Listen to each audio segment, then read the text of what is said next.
Bonjour à tous et bienvenue sur Usability. Aujourd'hui, nous allons voir comment jouer à Arknights sur PC en utilisant le tout nouveau BlueStacks 5, qui est conçu pour une vitesse fulgurante et une action de haute intensité. Nous pourrons facilement télécharger et installer Arknights et profiter du jeu sur notre PC Windows avec un clavier, une souris et un grand écran grâce à BlueStacks 5, qui est l'émulateur Android que nous recommandons pour jouer à Arknights. Alors sans plus attendre, passons à l'action. Tout d'abord mes amis, la première action à réaliser est de lancer notre navigateur web préféré. Nous avons ici celui que nous utilisons le plus. Passons à l'URL cliquable que je mets en Serberlens en vert. Vous pouvez la voir sur mon écran. Vous n'aurez pas besoin de taper quoi que ce soit, car il y a un lien à cliquer dans la description de cette vidéo et dans le premier commentaire permanent.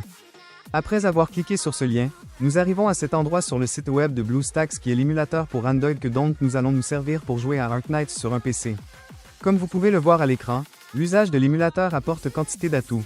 Contrôle personnalisable, instances multiples, synchronisation de ces instances, macros, scripts, FPS plus élevés, etc. Il est temps de procéder au téléchargement de Arknights en cliquant ou double-cliquant sur le bouton Jouer sur BlueStacks que j'ai surligné avec du vert. Nous faisons ensuite un clic de souris sur le bouton. À ce moment-là, le téléchargement débute et s'achève tout de suite et voilà, notre téléchargement est terminé. C'est un fichier .exe, un fichier exécutable. La prochaine étape est de démarrer l'installateur, par conséquent nous cliquons ou double-cliquons sur le fichier exécutable. Si nous sommes sous Windows 10, il nous faudra accorder la permission d'apporter des changements au système. Nous répondons oui. Je minimise ce navigateur pour mieux accéder à l'installateur. Le logiciel d'installation est très sommaire. Il ne comprend que deux options, installer et configurer le chemin. Je vais vous expliquer à quoi sert configurer le chemin. Il vous de faire un clic dessus. Maintenant, nous remarquons que nous pouvons regarder ici le chemin précis où notre émulateur sera installé. Si nous désirons changer ce répertoire, nous devons faire un clic sur ce bouton, sélectionner le chemin, après nous choisissons un tout autre répertoire et installons cet émulateur pour Android où nous voulons. Je vais le laisser par défaut. Je peux donc cliquer gauche sur Retour. Maintenant, je double-clique sur Installer. Nous y sommes, ça se lance. L'install a commencé et en partant de là, elle va entamer le téléchargement de ces mégaoctets qui sont affichés sur mon écran. Lorsque vous le téléchargez, il y aura plus ou moins de mégaoctets, c'est normal. La vitesse de téléchargement sera plus ou moins véloce, en fonction de la Internet et de la disponibilité des serveurs de cet émulateur pour Android. Maintenant, cela va très vite. Le téléchargement est terminé, et on passe maintenant à la phase d'installation. Avec BlueStacks 5, vous pouvez même réduire l'utilisation de la RAM en un seul clic. C'est particulièrement utile si vous rencontrez des problèmes de performance. En outre, vous pouvez activer le mode écho pour profiter d'une utilisation du CPU réduite de 87%, d'une utilisation du GPU réduite de 97% et d'un multitâche plus facile. Comme vous pouvez le constater, BlueStacks 5 est conçu pour offrir stabilité et performance lors de longues sessions de jeu. L'installation est déjà terminée pour moi. Maintenant, l'émulateur Android s'est lancé sans intervention de ma part. Comme vous pouvez le constater, dans le bas de mon écran, vous pouvez remarquer une barre de progression qui va se comporter comme une jauge qui se remplit ainsi quand elle atteindra la fin, notre émulateur sera lancé pour la première fois. En vérité, l'émulateur Android a déjà été lancé, le voilà pour la toute première fois. Avant même de continuer, comme vous l'avez noté, il a généré deux icônes juste ici sur le bureau de l'ordinateur. Le BlueStacks est là le BlueStacks multi-instance.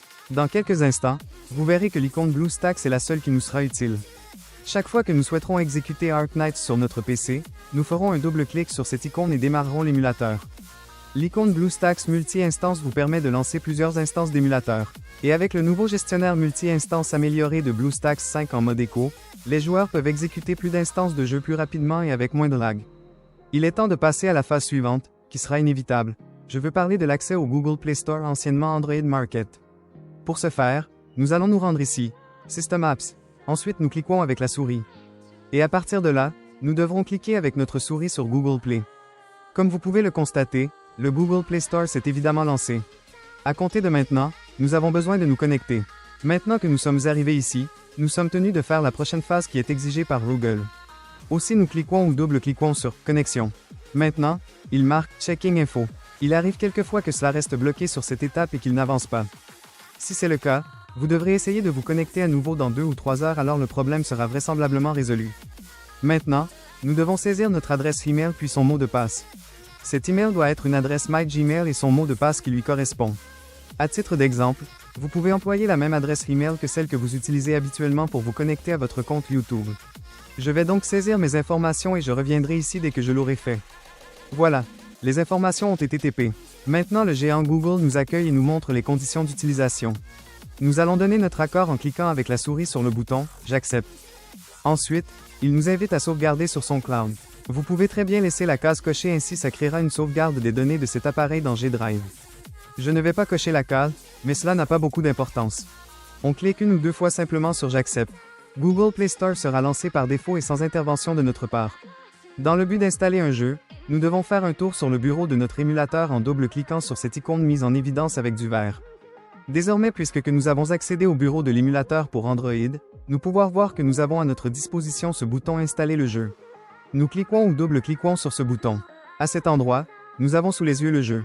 Sans plus attendre, cliquons avec la souris ici même sur le bouton « Installer » que je surligne juste pour vous en vert. Et à partir de là, l'install va se lancer. À partir de maintenant, l'émulateur va récupérer le jeu et lancer l'install du jeu. Cela peut aller plutôt lentement ou être extrêmement rapide. Tout cela est en fonction de la qualité de notre connexion Internet. Ça y est, notre install est déjà terminé. Tout de suite, allons sur le bureau de notre émulateur Android en cliquant une ou deux fois sur ce bouton que je colorie avec du vert, de sorte à lancer Arknights pour la toute première fois. Nous arrivons déjà sur le bureau de notre émulateur Android, et nous nous apprêtons à cliquer gauche sur cette nouvelle icône de l'application Arknights qui a été générée. Le jeu est démarré pour la première fois. C'est top, je peux cliquer avec notre souris à n'importe quel endroit sur l'écran et aussi me servir du clavier. Je vais vous expliquer le niveau de volume de l'émulateur pour Android.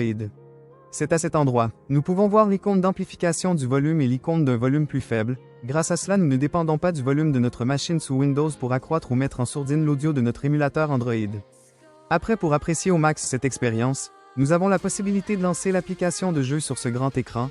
Pour cela, nous avons à notre disposition deux options. Voici la toute première fois où nous double-cliquons sur cette icône que je vous indique en vert. À ce moment-là, élargissons cet écran, en affichant une bordure tout en haut, une à droite et une tout en bas. Dès qu'on a envie de connaître les sensations du jeu ou une toute autre appli Android mode plein écran, on clique ou double-clique sur cette icône. Ainsi, nous pourrions tout de suite lancer notre jeu en mode plein écran. Afin de arrêter le mode plein écran, sur votre clavier, appuyez sur la touche F11. Ainsi, nous voilà retournés, sans surprise, en mode écran courant.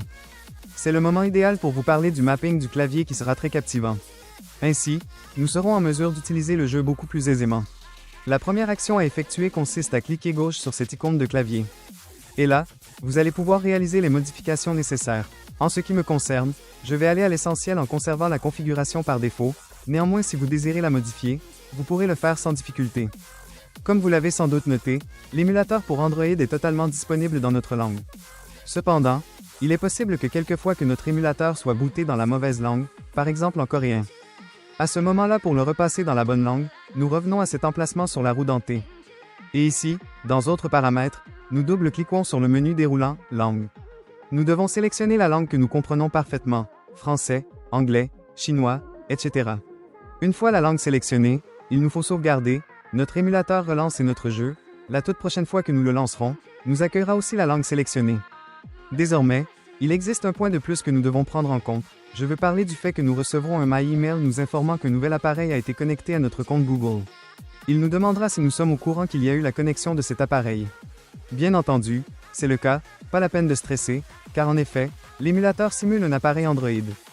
Et pour voir quel type d'appareil est accent aigu MULE accent aigu, revenons à cet endroit, à cette icône en forme de roue dentée et cliquons ou double-cliquons dessus. Et nous voilà à cet emplacement à l'option « Modèle ».